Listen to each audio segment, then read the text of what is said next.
मनीष जी, नमस्ते, मनीष मेरा जी, नाम डिम्पल कौल है। मेरा प्रश्न ये जगमोहन अंतिम जी प्रश्न से है मैम।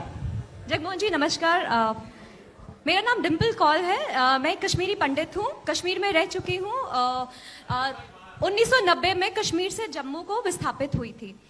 मैंने आपके बारे में, आपके काम के बारे में हमेशा सुना है। आपकी किताब से मुझे, क्योंकि तब मैं बहुत छोटी थी जब ये सब हुआ था, और भी जानने को मिला। मेरा प्रश्न सिर्फ आपसे ये है कि आज भी हमें हमेशा ये बताया जाता है कि जो हमारा विस्थापन हुआ, जो कश्मीरी पंडित्स का मैसेकर हुआ, जो सब कुछ हुआ, वो जगमोहन की साजिश थी। जब आप ये सुनते हैं तो आपको कैसे लगता है और इसका क्या उत्तर है? मनीष जी, मनीष जी, आपने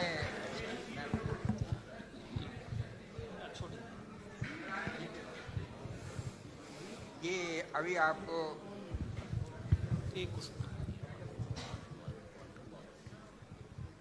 बताया मैंने अभी प्रेस का क्या रोल है।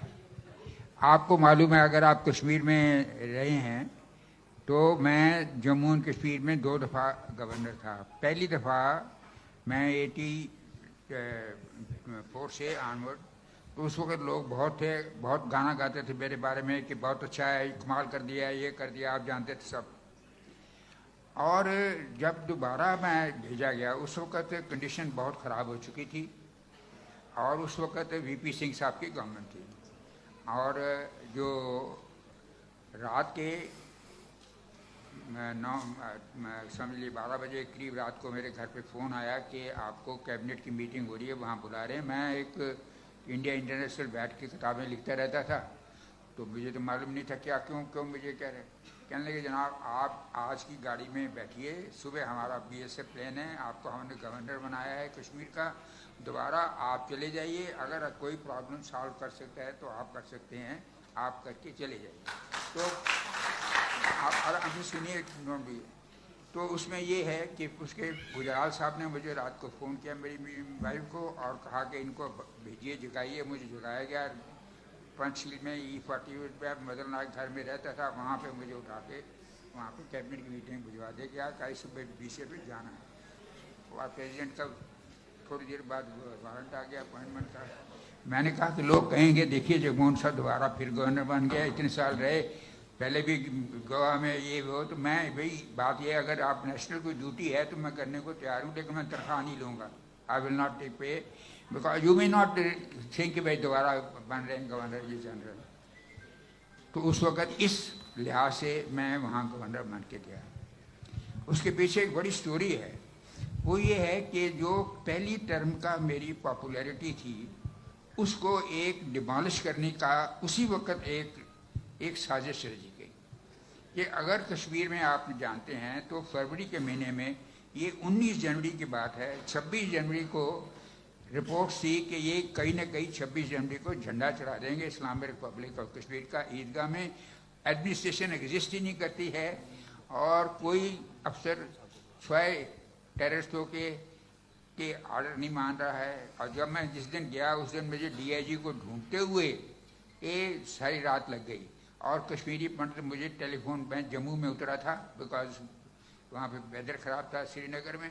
तो रात को कम से कम मेरे पास 4 बजे तक फ़ोन ही आते रहे कि हमको बचाइए, हमको बचाइए, हम मर गए।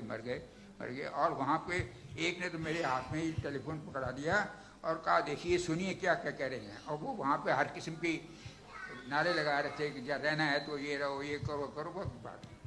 और उसके जाने से पहले पंडित जो थे, आमीन जो आपके अपने पंडित से जो जम्मू कश्मीर के BJP के प्रेसिडेंट थे टपलू साहब, उन्होंने बड़े बेदर्दी से मार दिया था। जो जहाँ के थे अपना सेशन जज जिन्होंने आपके ट्राई किया था मकबूल भट्ट को, उसको मार दिया था। जो अनंतनाग के टेररिस्ट वो अपने थे मेन पत्रकार, उनको मार दिया था। तो उन्होंने चुन चुन के लोगों को मार दिया था। मेरे जाने से पहले ये सब हो चुका था। और बहुत से लोग वो जम्मू कश्मीर के कैंप में भी चले गए थे जम्मू में। और एक 16 जनवरी को ये कृष्णा राव साहब के, मेरे प्रेडिसेसर के जनरल कृष्णा राव को, इन्होंने मेमोरेंडम दिया कि हम 25,000 आदमी भाग के वहाँ से आए हैं, हमारी जान खतरे में है, हमारे ये मर गए वो मर गए, सब दिया। और उसके बाद ये हुआ कि जब मैं आया तो मैं थोड़े दिन के बाद एक मिस्टर गंजू थे, उनको इन्होंने मार दिया, उनके फ्रेंड से जो कि हवा कदल में रहते थे। और मैं वहाँ से अपने स्टाफ लेके उनके घर गया जब, और मैंने जब देखा कि इतने जैसे डरावन पिंजरे में बंद होते हैं, ये पड़े हैं, बंद हैं, तो इनको मैंने बहुत धारिश दिया और कहा कि तुमके लिए मैं आप कैंप बना दूंगा, आप मत जाओ यहाँ से, सब कुछ कहा। जब इन्होंने देखा कि ये गवर्नर ऐसा है कि ये वहाँ पहुँच गया है उनके घर पे, और यहाँ पे तो बाहर निकल नहीं सकता था कोई, ये कैसे, और उनको ये पुरानी बात याद थी। मैंने जो ही अपना पुराना तरीके से लोगों को मिलना शुरू किया। मेरी किताब में जो 12th एडिशन है उसमें आप देखिएगा एक तस्वीर छपी हुई है जो कि जनवरी के महीने की है, एंड के लोग मेरे पास आने शुरू हुए, पूरा राजभवन भरा पड़ा है और मैं लोगों की बात सुन रहा हूँ। राजभवन भरा है और मैं लोगों की बात सुन रहा हूँ। उस वक़्त ये कश्मीर जो पाकिस्तानी या पाकिस्तानी फ्रेंड थे या जो पाकिस्तानी कोलैबोरेटर थे, पाकिस्तानी कोलैबोरेटर थे, उन्होंने ये सोचा कि अगर ये लड़का रह गया यहाँ पे तो ये सारी खेल खत्म हो जाएगा। इसलिए उन्होंने ये एक ध्यान किया कि इसके इमेज को डिमोलिश करो।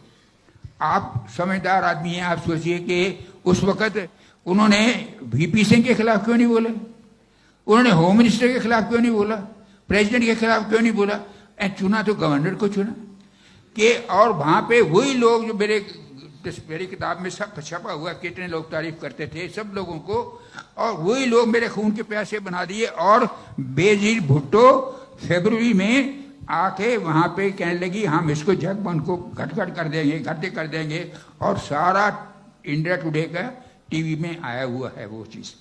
आप देखिए कि यही चीज़ जो मेरे मित्र ने कहा, ये बात है कि इन्होंने जितनी प्रेस ने, अपार्ट फ्रॉम वो तो हमारे खिलाफ थे ही, लेकिन जो लोकल प्रेस थी हमारी, मैं उसकी आपको बात बताता हूँ। मैंने 26 जनवरी को जो भी ड्रामा हुआ, ब्लू स्टार होना था, क्या होना था क्या नहीं होना था, नहीं होने दिया। उसका इवज क्या मिला, 26 जनवरी को बाद 29 जनवरी को मैंने जितने बीबीसी के दूसरे लोग आए थे मैं सबको बंद कर दिया कि होटल में रहोगे, आपकी सेफ्टी के लिए मैं आपको जहाँ बंद करके रखा हूँ, आप जा नहीं सकते, तो आपको मैं प्रोटेक्शन दे रहा हूँ। तो अदरवाइज तो झंडा जुटाने देखने के लिए आए थे। अब बात क्या हुआ कि बाकी आप देखिए, मैंने जो बात कही ना वो चीज़ रियल प्रॉब्लम है कि जब एक्शन हुआ उस दिन सब ट्रक वगैरह बंद, चीज़ें बंद, मैंने किसी को इकट्ठे नहीं होने दिया, चाहे कपौड़ा से दूसरी जगह से। तो रीज़न उसका हुआ क्या कि उसमें लोगों ने कहा देखिए जी ये ने लोग मर गए, इतने मार दिए। उस वक्त राजभवन में बिजली नहीं जाती थी, वो टूट जाती थी, कंट्रोल ही नहीं था किसी चीज़ का। तो उस वक़्त मैंने एक टेलीफोन क्या रेडियो था, ट्रांजिस्टर चलाया, मैं सुन रहा था पाकिस्तान ने क्या, जब से जगमोहन साहब आए उन्होंने 50 आदमी मार दिए, नाम नहीं बताया किसको मारा, कौन आदमी थे, कौन से नहीं, कहाँ मारा, ये नहीं बता। बाकी लोगों ने कुछ और तरीके से कहा, लेकिन इंडियन प्रेस जो वहाँ पे आई उन्होंने कहा जगमोहन साहब ने 200 आदमी मार दिए। आप ये जो मेरे मित्र कह रहे थे, मुझे इसकी बहुत बहुत पसंद आई। ये जो है प्रॉब्लम हमने क्रिएट किया हुआ है। आप ये देखिए इन्होंने जितनी भी झूठ मारी की है, इस वो मैं किताब में आपको बताता हूँ, जो भी मैंने कहा, not a single word has been uttered which has not been documented, which has not been supported, which has not been this. और ये जो कश्मीरी पंडितों को जो इनकी बेचारों की हालत हुई, बजाय कि इनकी सिंपैथी करने के लिए इनको प्रेस वालों ने बड़ी बड़ी किस्म की स्टोरी बनानी शुरू कर। आप समझदार हैं, आप कश्मीर में रहते हैं और बड़ी एक पैराडाइज जिसे कहते हैं, आप जाके, क्योंकि गवर्नर ने कहा तो आप जाके इनके एक टूटे फूटे जम्मू के जहाँ पे 42 डिग्री की टेम्परेचर है वहाँ जाके रहेंगे। अगर मैं कोई भी कह दे मैं खुदा हूँ, कोई वो अपना लोग अपना समझते हैं, अपने बच्चे समझते हैं, जो उसकी पढ़ाई देते हैं, स्कूल में जाना है, पढ़ाई करनी है, वो अपनी फैमिली के जो उसकी जो फ्यूचर था उसको देखेगा, अपनी परसेप्शन देखेगा कि एक गवर्नर पागल आया, उसने कह दी जाओ तो तुम चले गए। और कहानी क्या बनाई, ये इन्होंने उठा दिया क्योंकि ये बम्बार्ड करना चाह रहे थे। अरे बम्बार्ड करना, ये बम्बार्ड दिल्ली में बात जैसे हुई जाके कि ये तो सारी गवर्नमेंट ऑफ इंडिया की साजिश थी कि बॉम्बे में इन्होंने अपने आदमी मरवा दिए। इस किस्म की स्टोरी हैं जो छपी हैं, अगर किताब पढ़ेंगे आप उसमें देखेंगे एक चीज़ नहीं, मन घड़त। जब BSF थी नहीं, कुपवाड़ा हमें फैला दिया कि इन्होंने BSF भेजी औरतों, उन्होंने तिलक लगाया था, उन्होंने ये किया था, वो किया था उकसाने के लिए। और BSF का कोई विमेन में गया ही नहीं। आज तक कोई पूछता नहीं है कि जितना झूठ बोला गया उसको झूठ बोलने के लिए आप जितनी मर्जी आप इसका जवाब देते रहिए, लेकिन जो हमारे यहाँ झूठ को पालने वाले इतने ज़्यादा हैं कि दूसरा जो सच बोलने वाला वो ड्रोन हो जाता है। धन्यवाद सर। सर विष्णु जी, अब मैं last question for the little.